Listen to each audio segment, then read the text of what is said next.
No dicionário, a palavra superstição quer dizer desvio do sentimento religioso fundado no temor ou na ignorância e que empresta caráter sagrado a certas práticas, destituídas de qualquer transcendência, crendice ou crendice. Superstição é o nosso tema.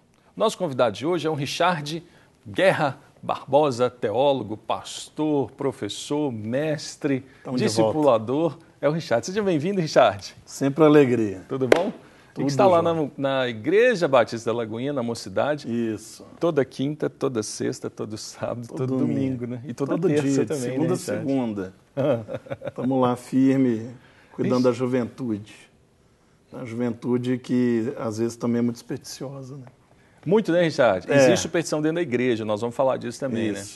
Mas antes, eu queria, a nossa repórter, a Lígia, foi para as ruas e ela entrevistou e fez um Povo Fala muito interessante. E eu acredito que isso vai ilustrar muito e até exemplificar o que nós vamos falar hoje no programa. Então, você de casa, confira comigo essa matéria. O Réveillon é uma data importante, momento de avaliar o que passou e fazer planos para o próximo ano. Nesta hora, a superstição fala mais alto. O que comer para atrair prosperidade? Qual cor usar para dar sorte? O que será que as pessoas pensam sobre isso? Você é supersticiosa, acredita nisso? Não, não é nada disso. Por quê? Não, eu acho que não tem nada a ver uma coisa com a outra, sabe? Eu acho que é coisa que as pessoas colocam na cabeça e aí acaba atrapalhando a vida delas. Réveillon, você não tem a crença de usar o verde, usar uma outra cor? Mais ou menos, né? Tipo assim, tem certas cores, acho que de tanto que as pessoas falam, que a gente acaba falando assim, não, eu tenho que usar então essa cor, porque senão o ano inteiro vai ser péssimo pra mim. Você já escolheu a sua ou não? Já, eu vou passar com amarelo pra vir bastante dinheiro. Não acredito. Por quê? Por que não? Eu acredito num Deus maior. Você é supersticiosa, acredita nisso? Acredito. Sou muito. Como que é quais tipos de superstição que você tem? Gato preto passar na minha frente. E debaixo da escada eu não passo de jeito nenhum. Agora, com relação a cores assim de roupa, pro Réveillon, você já escolheu a sua cor? Acredita? Sempre branco e verde. Por quê? Que eu acredito. Branco é paz, verde esperança. Todo ano. E todo ano você usa? Todo ano. Todo ano mesmo. E subo no montinho para pedir 3 coisas. Tem muita gente supersticiosa. Muitas acreditam nas cores de roupas apropriadas para usar na virada. Essa consultora de imagem trabalha muito nesta época do ano. Mais do que superstição, eu acho que o que a pessoa tem que ter em mente, é que as cores, elas passam uma mensagem. Então, quando ela faz uma opção de usar uma cor, ela também está fazendo a opção de passar uma mensagem. Tá? Então, por exemplo, a cor tradicional, o que se mais usa é o branco. É uma cor que fala de paz, para transmitir essa paz. A pessoa tem que estar desejando um ano de paz para ela, de pureza. E como também o branco fala de pureza, fala também de coisas novas, coisas boas para o próximo ano. Uma outra cor que também é muito usada no Réveillon é o rosa. O rosa é uma cor muito utilizada para quem está em busca do amor. Quem quer ter um ano de amorosidade, não só amor em termos de relacionamento, mas o amor incondicional, tá? Então, o rosa é essa cor do amor. O amarelo, por exemplo, já é uma cor quente, é uma cor que fala de alegria, de alto astral, de otimismo. Então, o ideal para pessoas que querem ter um ano muito otimista, muito feliz, muito para cima, né? O verde é uma cor que é sempre utilizado para quem deseja passar a confiança, né? O verde é a cor da fé, tá? Da esperança. Então, para quem quer confiança, o ideal é usar o verde. Agora, quem quer, no ano que vem, atrair dinheiro, além do amarelo, a gente recomenda que use o dourado. O dourado também é uma cor que traz dinheiro, prosperidade e sucesso. Na virada de 2014, os tons fortes estão em alta, como rosa, amarelo, verde e branco. Independente do significado, vale ficar bonito e se sentir bem. Dentro da consultoria de imagem, por exemplo, dos pilares que a gente trabalha na consultoria de imagem, que a cor é um fator muito decisivo na impressão que você causa, na aparência que você vai apresentar nos lugares por onde você vai. Então, é sempre bom a gente utilizar uma cor que, por exemplo, vai ficar bem na gente, né? As pessoas de tom de pele mais dourado, elas vão ficar bem com cores mais quentes. As pessoas que têm um tom de pele mais claro, elas vão ficar melhores de tons frios, ou seja, o verde, o azul e o violeta.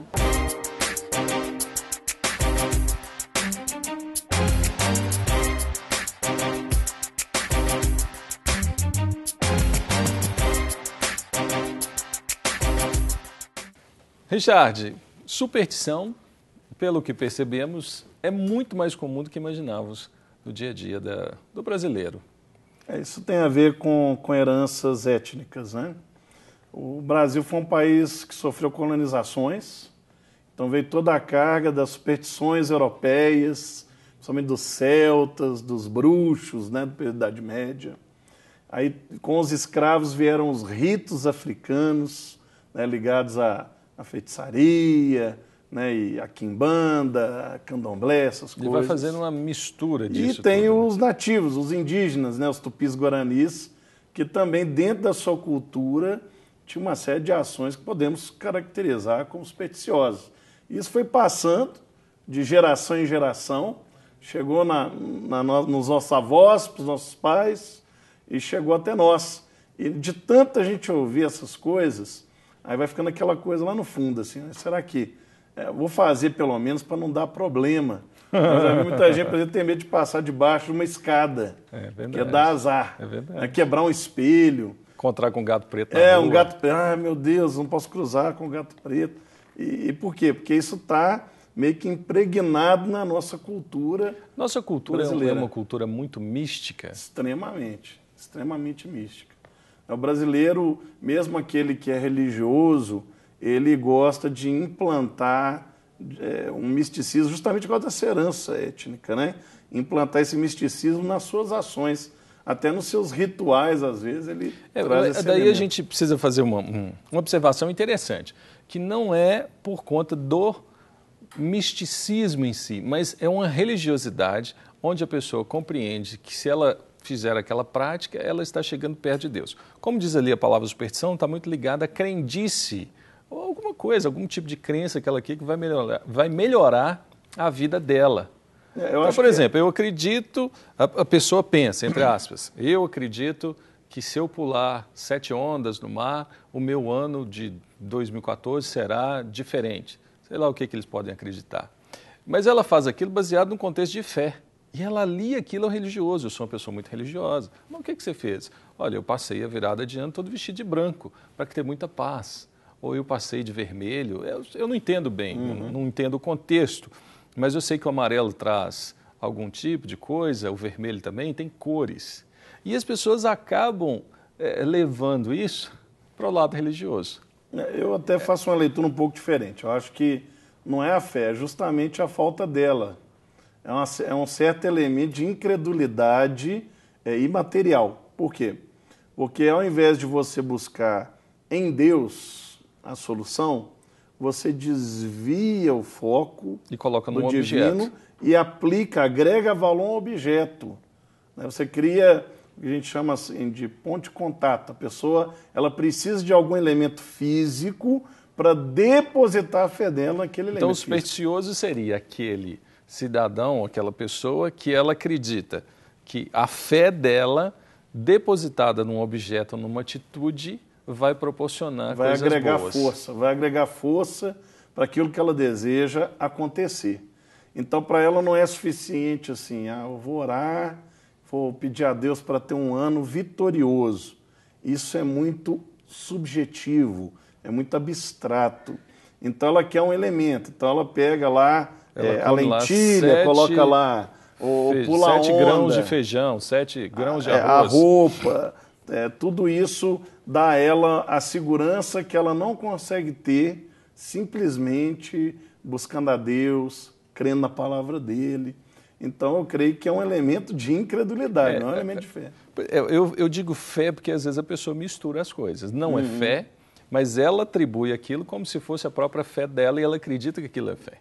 A gente, às vezes, vê na virada de ano, nos cultos das igrejas, das nossas igrejas cristãs, tem gente de branco. Não sei se você já reparou isso. É verdade.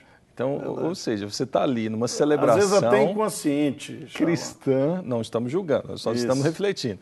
Mas se você está num ambiente extremamente cristão, que tem um discipulado, tem uma compreensão bíblica, e às vezes a própria pessoa, ela utiliza esse recurso.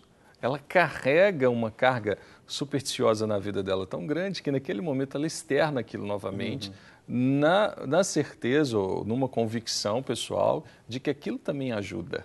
Olha, eu vou pedir Deus para me abençoar, mas vou todo de branco, que aí eu já garanto. Exatamente. Como lidar com isso, Richard? Sei que a pergunta é difícil, mas... Não, eu acho, voltando à questão, lá em Hebreus, né, no capítulo 11, quando fala dos heróis da fé, o texto abre trazendo conceitos de fé. E um deles é a certeza nas coisas que não se pode ver. Então a fé, a verdadeira fé é você crer em algo que você não pode ver. Quando você cria elementos para trazer visualização para aquilo que você está aplicando a fé, você atribui poder àquilo que você está agregando poder àquilo. Então, por exemplo, se você precisa de um objeto para receber uma cura, né?